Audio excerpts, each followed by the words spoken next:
Jesus is the rock on which we stand. Kini nga tent meeting, this is a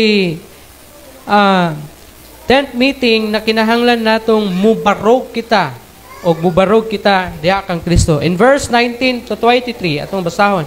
Verse 19 and 20 to 23, ingon pa, ug siya mingon, akong pagion ang tanan nakong kaayo diha sa imong atubangan, ug ipadayag nako diha sa imong atubangan ang akong ngalan, Yahweh. Ug ako magpaunguron, puanguron niatong buot na akong hatagan ug puangod ug magpakita ako og kaluoy niatong buot na akong kaluy-an.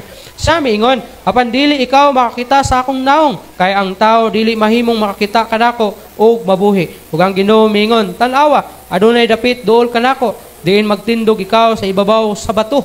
Ug samtang ang akong himaya mulabay, ibutang ko ikaw sa usa ka liki sa bato, ug tabunan ko ikaw sa akong kamot, hangtod nga mosaylo ako. Unya, kuhaon na kong akong kamot, ug ikaw makakita sa akong likod, apan akong naong dili makita. Kung mingon tagbubarog kita, ibabaw sa bato si Jesus ang atong gikinahanglan. You need the Lord Jesus Christ aron ka makabarog nga lik-on, ingon nga usa ka Kristohanon. Barog ibabaw sa bato. Ingon pa, we are safe in Jesus. Kung kita mubarog, mutago diha ibabaw sa bato, kita safe ug wala gayoy bisan unsa nga mudangat ngani kanato. It is wise to build your steps and life on Jesus and His words. Mao na importante. It is wise nga imong tukuron ang imong kinabuhi diha kang Kristo ug sa iyang mga pulong para ikaw makabarog nga lig-on ug magpabilin ka diha kaniya. We have seen His face and believe. We have believed and seen His face.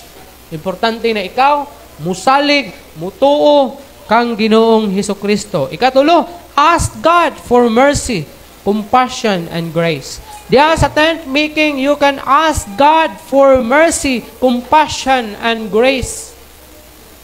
Mo nang maghimo kita og sa ka lugar. Tent meeting para sa paghangyo sa Ginoo, because God is merciful, full of compassion, and He is graceful. Grabe ang atong Ginoo. Pwede ta makakaplag kaniyang kaluoy in verse 19 atong basahon, ingon pa diriya, ug siya mingon, akong pagion ang tanan nakong kaayo diha sa imong atubangan, ug ipadayag nako diha sa imong atubangan ang akong ngalan, Yahweh, ug ako magmapuanguron niadtong buot nakong hatagan ug puangod, ug magpakita ako og kaluoy niadtong buot nakong kaluy-an. Mo nang mudangop kita sa Ginoo, kay ang Ginoo nato full of grace, merciful, full of compassion. Mo nang kinahanglan nato gayud ang pagduol sa Ginoo. Mo ni ang ato ang tent meeting. Mga ita sa Ginoo.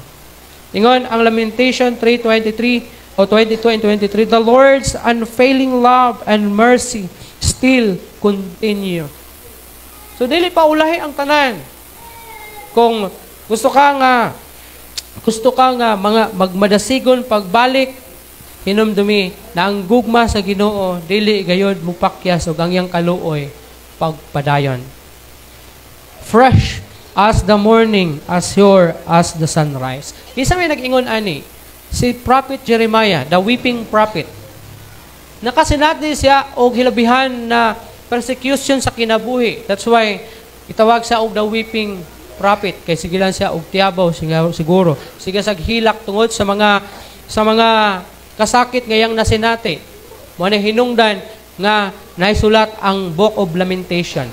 Sa Bisaya pa sa Book of Lamentation is pagbangutan. Anong gitaytilan man kahanik pagbangutan?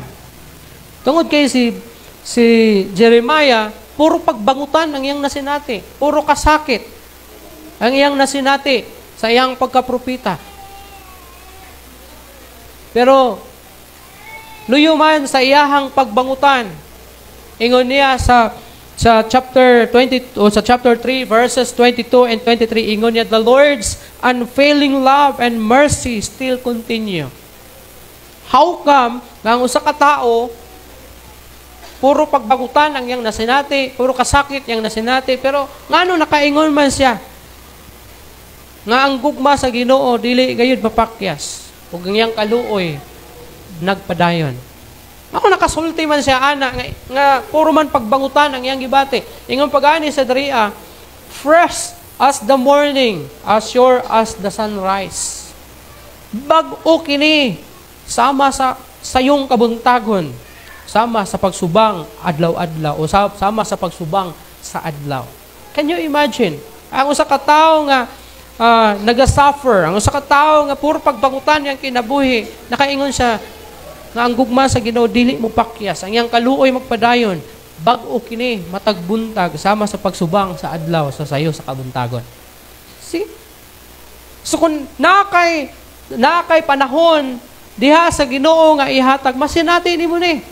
Bisan panahon sa imo, bisan nakay problema, nakay balatian, kawaladon, kalisod sa kinabuhi, daghang kag mga kaluyahon sa kinabuhi, tingali, pero kung naa kay special time, alone time with the Lord, baka ingon ka nga God is full of grace, He is merciful, and His love is unfailing.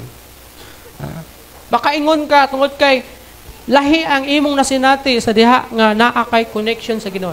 Lahi ang imong ma-feel sa diha nga ma-renewed ang imong heart diha sa Ginoo. Na maayo gid ang Ginoo bisan wala kay bugas. Na maayo gid ang Ginoo bisan wala kay kwarta. Na maayo gid ang Ginoo bisan naa kay balatian. Na maayo gid ang Ginoo bisan daghang kag bayronon. Kay mo ni ang nasinati ni Jeremiah.